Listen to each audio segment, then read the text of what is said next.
Halo, berjumpa lagi dengan saya, Umi, salah satu bunda dari penderita epidermolysis bullosa kita. Hari ini saya akan mengundang Kak Cindy. Kak Cindy untuk bergabung dan menceritakan tentang pengalamannya selama 26 tahun hidup bersama epidermolysis bullosa. Nah, hai, selamat malam Kak Cindy. Malam Mbak Umi, selamat malam Sobat Kupu-Kupu. Halo, senang sekali bisa berbincang-bincang dengan Kak Cindy. Makasih. Iya, silakan memperkenalkan diri Kak Cindy kepada teman-teman. Oh iya, baik. Selamat malam semuanya. Perkenalkan nama saya Cindy Andika. Saat ini usia saya 26 tahun dan berasal dari Jakarta. Ya. Iya, Kak Cindy, saya mau tanya nih, pengalaman masa kecil Kak Cindy dalam menjalani kehidupan sehari-hari dengan epidermolysis bullosa itu bisa diceritakan? Oh, boleh. Jadi pertama kali itu sewaktu lahir, kulitnya merah-merah. Tuh kata mama ya. Nah, jadi kulitnya terus sempat dimasukkan ke dalam inkubator juga. Terus tapi dokternya itu juga belum mengetahui gitu sebenarnya atau karena alergi atau apa belum tahu. Nah, keesokan harinya itu mulai timbul lepuh atau gelembung. Tuh lepuhnya di perut, di lengan, dan di punggung gitu. Terus ada luka lecet di bagian pusar. Ada luka lecet kali itu di bagian pusar. Nah, lalu setelah itu orang tua saya juga ya bahwa ini sakit apa atau ada kelainan kulit atau apa belum tahu. Waktu itu hanya dibawa pulang dan dokter juga waktu itu menyarankan karena mulai tumbuh luka lecet menyarankan jangan baju dulu gitu, maksudnya hanya ditutup kain karena takutnya nempel di luka-lukanya. Nah, setelah ya lalu orang tua saya coba berobat ke berbagai dokter kulit ya yang ada di Jakarta waktu itu. Nah, waktu itu sempat juga dibilang ada penyakit herpes katanya gitu. Nah, pas penyakit herpes itu ya mungkin berapa minggu kemudian sembuh gitu kan. Tapi setelah dicoba beberapa minggu ternyata malah lukanya tambah banyak gitu ya, gelembungnya tambah banyak, luka lecet juga mulai timbulnya banyak gitu. Jadi waktu itu orang tua saya juga bingung gitu ya. Akhirnya berobatlah ke Profesor Siti Aisyah waktu itu. Jadi Profesor Siti Aisyah dan di situ baru diketahui bahwa ada kelainan kulit epidermolysis bullosa atau EB gitu. Oh, seperti itu. Jadi memang sudah terdeteksi dari kecil ya? Ya, betul. Dari kecil. Nah, waktu itu kan kalau zaman dulu kan masih kayak tabu ya EB, kan masih belum banyak yang tahu. Nah, itu waktu pertama kali tahu kalau terkena EB itu perawatannya gimana, Kak? Waktu itu karena hanya mengikuti saran dari Prof. Ais ya, jadi katanya waktu itu kan belum banyak juga yang terkena EB, jadi disarankan hanya memakai salep sama ditutup kasa atau perban gitu aja sih. Terus dijaga jangan sampai infeksi. Terus juga untuk gelembung itu disarankan untuk dikeluarkan aja cairannya gitu. Tapi karena waktu itu juga mungkin masih belum tahu ya cara menusuk lepuh gitu ya. Jadi mama saya tuh pakai jarum suntik yang agak besar gitu ya. Terus untuk disedot, jadi disedot cairannya tuh. Tapi lama-lama baru tahu cara untuk nusuk lepuh itu pakai jarum suntik yang kecil, jadi ditusuk dan dikeluarkan airnya pakai tisu gitu. Oh, seperti itu. Iya, memang kalau untuk lepuhnya itu kita ada kendala itu biasanya kurang paham ya. Kayak kalau di sini kalau Jihan itu kayak tenaga medisnya dia itu kayak itu cairannya jangan dikeluarkan nanti takutnya apa cairannya itu jadi blister ke yang lainnya gitu. Padahal kan enggak gitu. Padahal memang harus dikeluarkan ya kalau epidermolisis bullosa itu gitu. Nah, ini bergabung juga Mama dari Kakak Cindy. Halo Iya, Mama, selamat malam. malam juga. Ya, malam. Selamat bergabung ya semuanya. Iya, malam ini kita dengarkan cerita dari pejuang epidermolisis bullosa yang sangat hebat ini ya. Iya, betul. Jadi Kak Cindy, kalau waktu awal masuk sekolah gitu, itu kendalanya apa Kak? Jadi kan kalau biasanya kalau mau berangkat sekolah itu kan harus perawatan juga. Nah itu lama nggak atau mempengaruhi sekolahnya nggak? Ya, biasanya kalau dulu aku sekolah itu kan masuknya pagi ya, lumayan pagi ya, sekitar jam 7 atau setengah 7. Jadi pas jam 5 itu udah harus bangun, udah harus mandi. Jadi untuk ganti perban itu juga butuh waktu lama, sekitar 1 sampai 2 jam kan. Tergantung luka juga sih, lukanya lagi banyak. Ya, penggantian perbannya waktunya juga butuhnya lebih banyak gitu.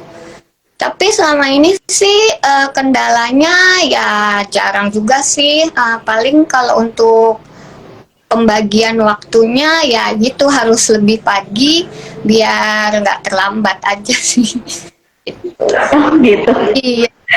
Cuma memang pihak sekolah memang sudah menyadari ya yang seperti kalau seumpama terlambat, Kak Cindy terlambat ini mungkin ganti perban atau gimana gitu. Oh ya, sebenarnya sih kalau sekolah itu kan dulu mama selalu kasih surat keterangan ya ke pihak sekolahnya tentang penyakit EB ini gitu. Jadi ya sekolah juga udah paham ini. Oh seperti itu. Mungkin ada nggak pengalaman yang paling nggak mengenakan di sekolah gitu? Pengalaman nggak main ya. Jadi awal-awal masuk sekolah terutama itu cukup susah ya karena banyak teman juga yang mungkin karena tahu ya tentang PB ini ya paham. Jadi melihatnya tuh kayak takut gitu, takut merasa gak mau gitu temenan sama dia, takut ketularan atau apa gitu kan. Banyak juga yang ya kayak ngecek-ngecek cara jalannya gimana gitu. Terus orang tua juga banyak yang keberatan gitu bahwa anaknya duduk sebelah saya gitu. Jadi dia ngomong sama pihak sekolah biar jangan dudukin sama sebelah Cindy deh gitu. Ya pengalaman nggak mengenakan sih lumayan banyak ya, terutama juga pandangan orang kalau kita pergi keluar, misalnya jalan-jalan keluar gitu kan, diliatin banyak orang pasti. Dan ya tapi mama saya sih selalu apa ya memotivasi gitu. Ya jangan minder, selalu percaya diri aja gitu. Walaupun diliatin banyak orang ya nggak apa-apa, toh diliatin banyak orang, oh berarti kamu spesial gitu. Jadi,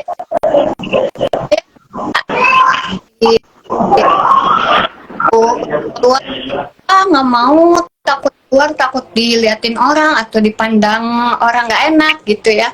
Tapi setelah itu saya mulai membangun rasa percaya diri gitu bahwa kita spesial gitu. Kalau kita orang artinya ya kita spesial. Iya. Saya juga lagi belajar kayak apa membangun kepercayaan diri anak saya. Mungkin nanti bisa tanya-tanya sama Mama Kak Cindy. Bagaimana lebih detailnya atau gimana? Mungkin bisa dijelaskan di sini setiap anak ibu, setiap Kak Cindy mungkin down dengan kondisinya itu biasanya diberi dukungan yang seperti gimana gitu Bu? Iya, saya sih ya kalau untuk Cindy perawatan untuk di sekolah gitu dia selalu bawa perban, bawa kayak NaCl tuh ditaruh dulu, disiramin dulu di dalam apa NaCl itu pakai kapas. Jadi saya taruh di dalam tempat, terus semua perban ataupun apa saya siapin di itu sekolahnya, di tas sekolahnya. Jadi sewaktu-waktu kalau nanti sampai dia luka, namanya beraktivitas ya, kalau misalkan sedang olahraga atau sedang apa gitu dia beraktivitas atau tiba-tiba dia berdarah, nah dia udah ada siap di situ gitu. Jadi kalau untuk mengatasinya tuh ya emang susah-susah gampang sih ya. Belum nanti kita apa orang tua juga anak-anaknya dibully lah di apa gitu. Kadang-kadang saya cuman kasih motivasi ke Cindy biar kamu tuh harus kuat, kamu tuh harus percaya diri. Nggak boleh kamu lemah gitu kan. Bukannya untuk apa?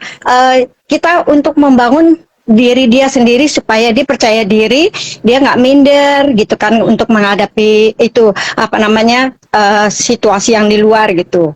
Dulu juga papanya juga menyarankan dia hanya homeschooling, tapi saya kalau untuk homeschooling karena dia nggak bisa bersosialisasi dengan keadaan luar dengan anak-anak yang lain gitu.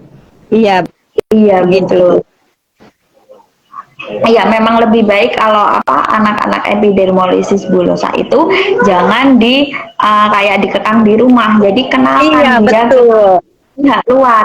Jadi kayak Iya. uh, yang tanya dijawab aja, maksudnya kayak dijelasin aja epidermolysis bullosa itu sakit yang tidak menular seperti ini. Iya Nah, betul. jika Betul.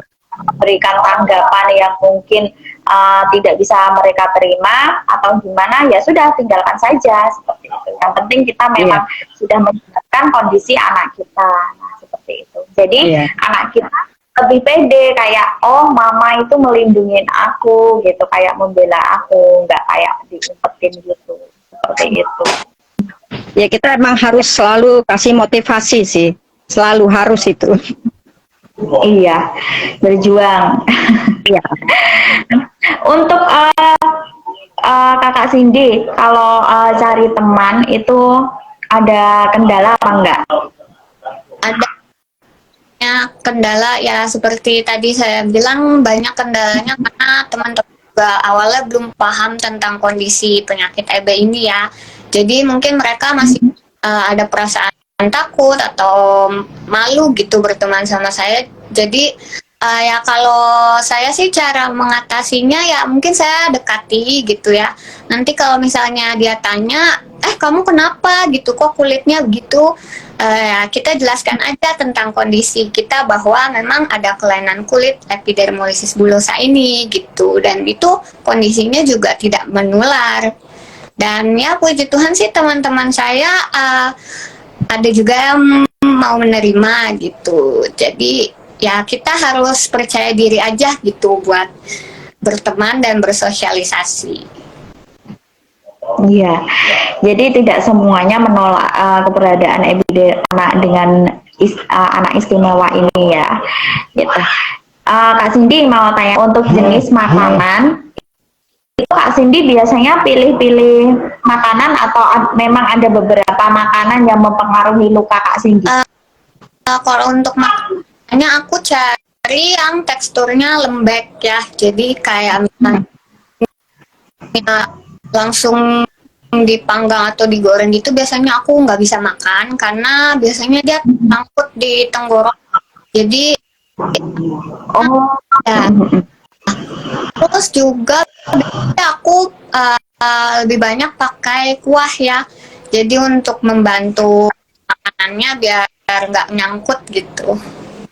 Terus, makanan kalau untuk yang lainnya ya seperti biasa aja, makan nasi, terus sayur. Cuma untuk kayak seafood kayak udang gitu agak dibatasi karena takutnya gatel. Oh gitu. Tapi seumpama Kak Cindy waktu makan udang atau makan mungkin ayam boiler ya, atau telur boiler itu ada pengaruh nggak di lukanya? Atau langsung gatel atau gimana gitu? Kalau ayam sama telur sih sejauh ini nggak ada ya, jadi biasa aja gitu. Cuma kalau udang itu biasanya makan dia nggak lama jadi gatel gitu. paling itu aja sih, cuma udang aja sih. Oh, cuma seafood ya berarti. Betul. Makanya kan di masyarakat itu biasanya kayak tetangga-tetangga saya kayak bilang kayak jangan dikasih makan ikan, soalnya pakai apa ya pur atau apa itu. Ya, Terus jangan kasih ayam broiler gitu, takutnya nanti gatel. Pikir saya, ya tak kasih makan itu kok ya biasa nggak gatel. Gitu. Jadi aku coba tanya ke yang apa, yang penderita yang besar ya, maksudnya yang bisa menjelaskan kalau ini gatal atau enggak gitu. Jadi memang nggak ada ya. iya. Kalau untuk aku sih sejauh ini paling cuma udang aja sih. Oh, cuma udang itu.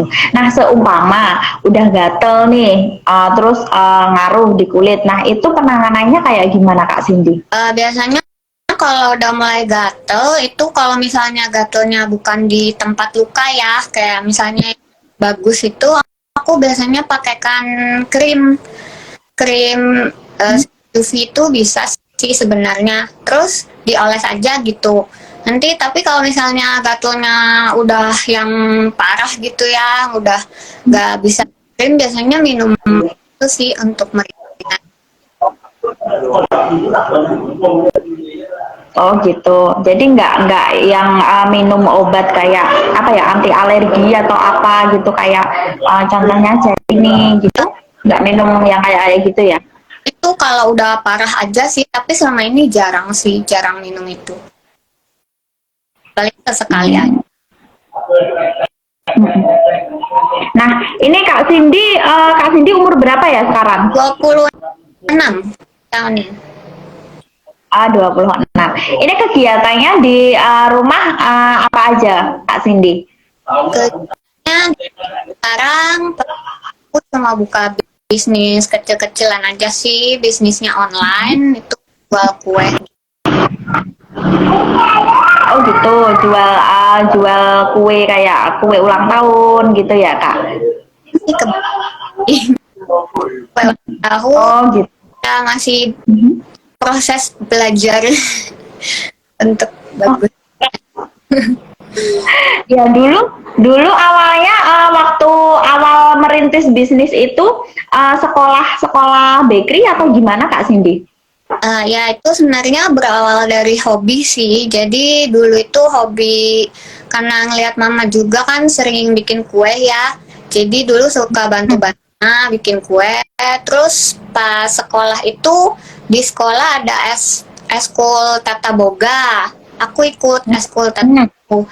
Nah, lama jadi seneng gitu ya, makin pelajari gitu.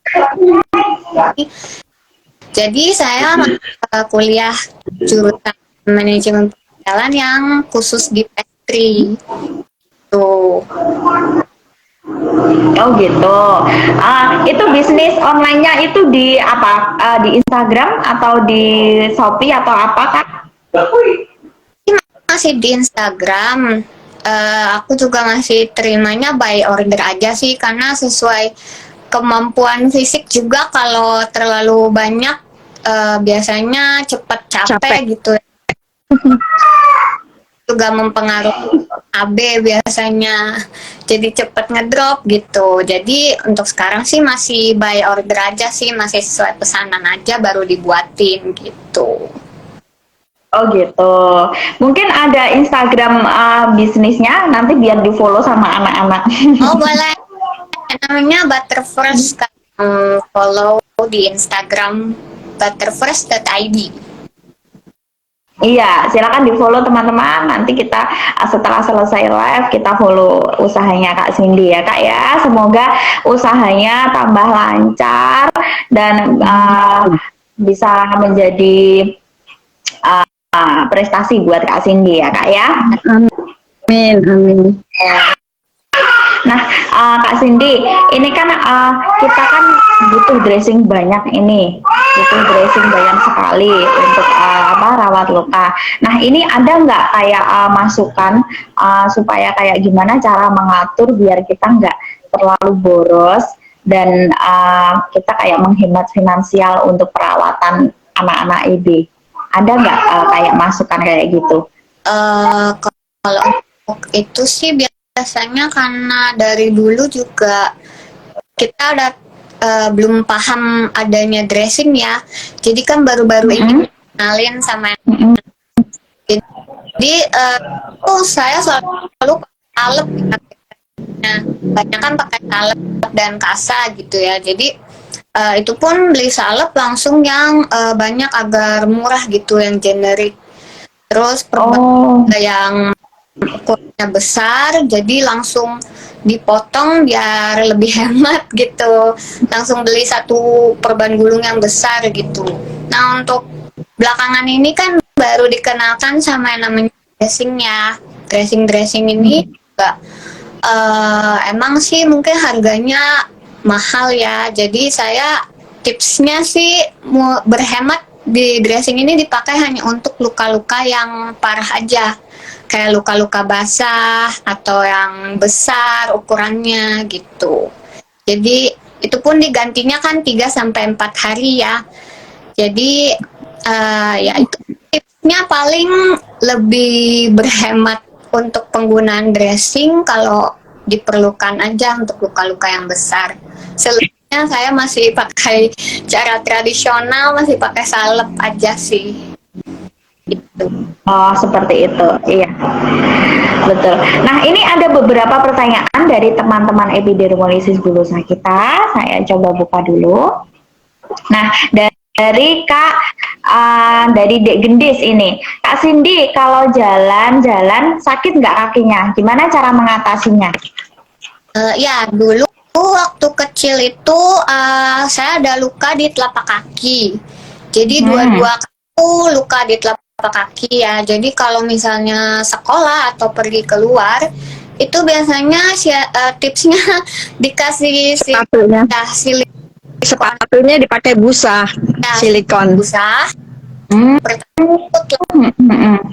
silikon gel yang kayak untuk heels itu loh, agar enggak. Nah, itu di alas itu. Jadi dia empuk gitu buat nginjeknya.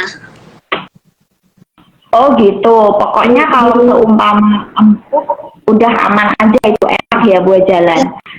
Ya, selama ini sih masih aman sih untuk jalan. Paling ya kalau misalnya udah mulai terasa sakit ya dibuka aja gitu sepatunya. Soalnya kan dia kayak kalau pakai sepatu lama itu biasanya dia kop ya kakinya gitu. Lukanya jadi lama keringnya gitu. Oh iya iya, itu juga mempengaruhi juga ya. Ya, Nah ini ada pertanyaan juga dari De Eliza. Kakak Cindy, pertama kali menstruasi itu usia berapa? aku menstruasi itu kalau nggak salah SMP ya. Jadi pertama kali itu kalau nggak salah SMP SMP 1 kelas 2 ya. antara usia 13 atau 14 tahun mulai dapet. Nah, itu maaf ya, untuk pembalutnya itu biasanya pilih-pilih beberapa merek atau nggak pakai pembalut yang biasanya. Jadi cuma yang apa, pembalut yang dari kain atau gimana, Kak? Kalau pembalut sih yang biasa aja sih. Cuman kalau misalnya sekiranya takut lecet, biasanya pinggirnya itu agak digunting. Dan aku sih jarang pakai yang sayap ya, karena takutnya dia gesek-gesek kena kulit gitu. Jadi aku biasanya pakai pembalut yang biasa aja, yang tanpa sayap. Nah itu kalau misalnya mengganggu pinggirannya, biasanya agak digunting sedikit gitu buat ngepasin agar dia nggak bocor aja. Tapi selama ini sih aman sih pakai pembalut yang biasa di pasaran itu. Oh iya, berarti memang semua merek itu aman ya, gitu. Kan biasanya ada yang gatel gitu kan. Iya, mungkin tergantung masing-masing juga sih. Iya. Nah, ini ada pertanyaan juga dari Kak Fawas. Kak Cindy, kalau misal ada pria yang mau melamar, apakah Kak Cindy siap mau membangun rumah tangga? Oh, pertanyaannya cukup. Ya, sejauh ini sih belum ya. Jadi tapi kalau mungkin ada ya mungkin ditanya dulu gitu kesungguhannya benar-benar adanya, didiskusikan juga mungkin sama keluarganya tentang dijelasin tentang di Iya. Jadi memang kalau seumpama kita ada yang mungkin ada yang menanyakan atau gimana ya, kita harus jujur dengan kondisi kita kan ke keluarga apa, ke keluarga cowok juga gitu. Jadi memang harus bisa menerima kita apa adanya gitu. Gitu. Terus ada pertanyaan lagi. Harapan Mama Herlinda ke Cindy bagaimana? Apakah ada tips untuk para ortu EB lainnya? Ini dari Kak Gendis. Harapan saya sih ya, Cindy harus terus berjuang, nggak putus asa, walau apapun yang terjadi. Kamu tuh harus tetap semangat. Pokoknya dengan anak-anak EB yang lain juga tetap harus semangat. Biar yang lain-lain juga bisa berhasil gitu loh. Jadi kita nggak usah putus asa, nggak usah